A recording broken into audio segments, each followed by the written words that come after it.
नमस्कार दोस्तों, मेरा नाम है हर्ष और स्वागत है आप सभी का द लर्निंग हब बाय हर्ष रॉय में। तो आज के इस वीडियो में हम बात करने वाले हैं सिविक्स चैप्टर 2 यानी कि फेडरलिज्म के बारे में, जिसे मैं आपको notes wise question wise notes बना के एक्सप्लेनेशन करूंगा, जिससे आपकी फुल कॉन्सेप्ट क्लैरिटी होगी और हम उसके एनसीईआरटी सॉल्यूशंस भी देखेंगे। तो चलिए इस वीडियो को स्टार्ट करते हैं।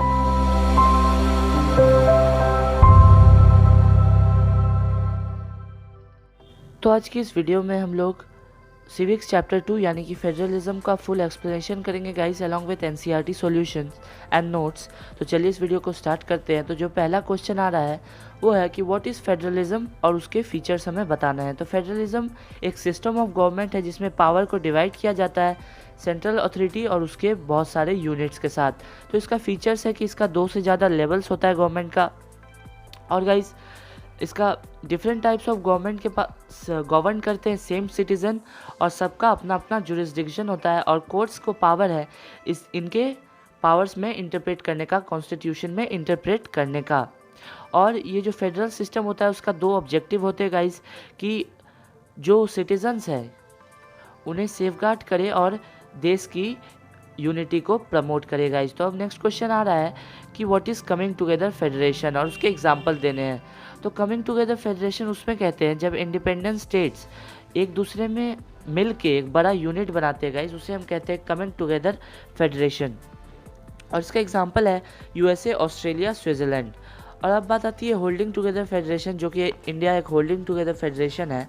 तो what is holding together federation?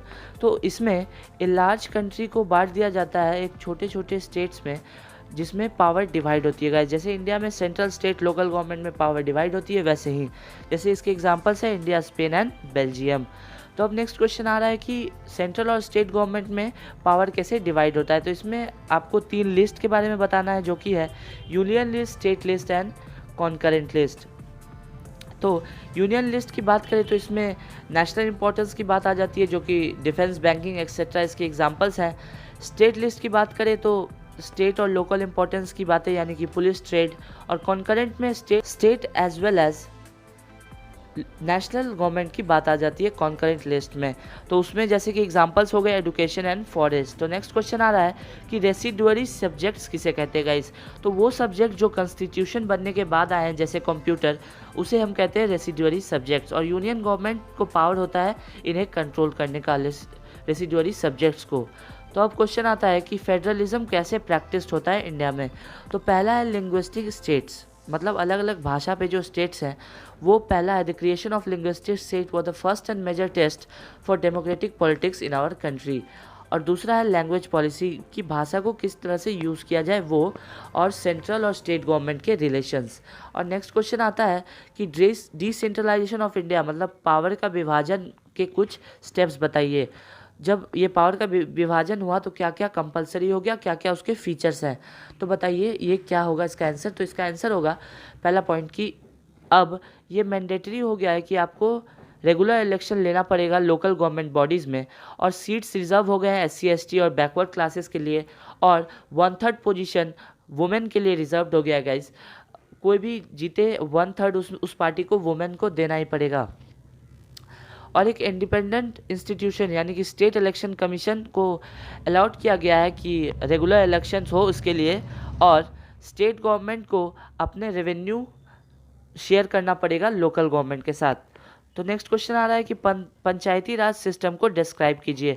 तो जो रूरल लोकल गवर्नमेंट होती है उसे हम पंचायती राज कहते हैं गाइस, और ईच विलेज के पास एक पंचायत होती है, और उसमें मेंबर्स होते हैं जिसे पंच कहते हैं, और एक प्रेसिडेंट होता है जिसे हम सरपंच कहते हैं, और वो डायरेक्ट चुना जाता है विलेज के एडल्ट पॉपुलेशन के द्वारा।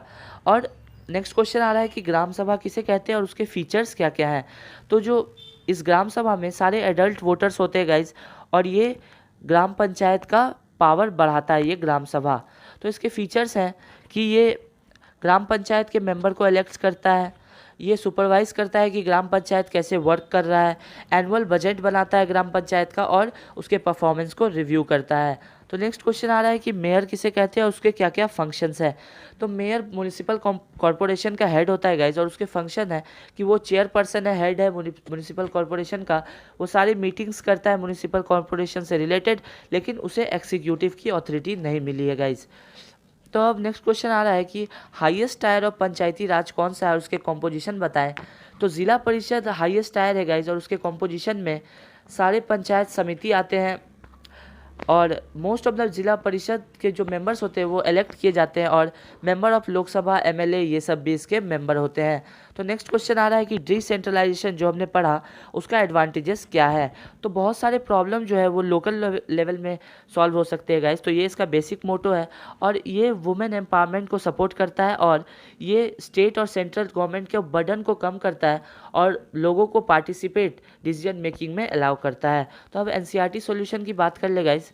तो पहला क्वेश्चन है कि एक फीचर बताना है फेडरलिज्म का इंडिया और बेल्जियम के बीच जो सिमिलर है और एक डिसिमिलर है। तो दोनों के पास होल्डिंग टुगेदर फेडरेशन और डिसिमिलर है कि बेल्जियम के पास कम्युनिटी गवर्नमेंट है और इंडिया के पास कम्युनिटी गवर्नमेंट नहीं है।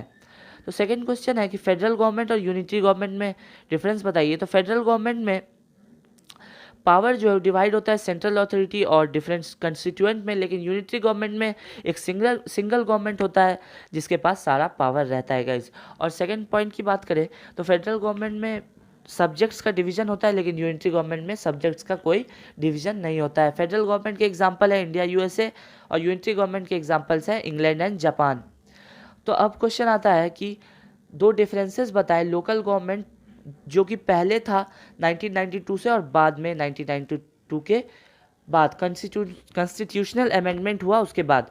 तो अगर बिफोर 1992 बात करें तो local government where directly under the control of, local government जो थे वो स्टेट गवर्नमेंट के अंदर काम करते थे, लेकिन 1992 के बाद लोकल गवर्नमेंट को भी कुछ पावर दिए गए गाइस। उसके बाद सेकेंड पॉइंट यहाँ आ रहा है बिफोर 1992 में कि इलेक्शंस रेगुलरली नहीं होते थे। 1992 के बाद इलेक्शंस रेगुलरली होने लगे।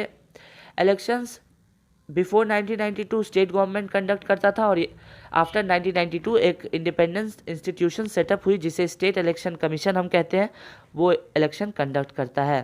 तो इसी के साथ हमारा वीडियो ख़त्म होता है गाइस।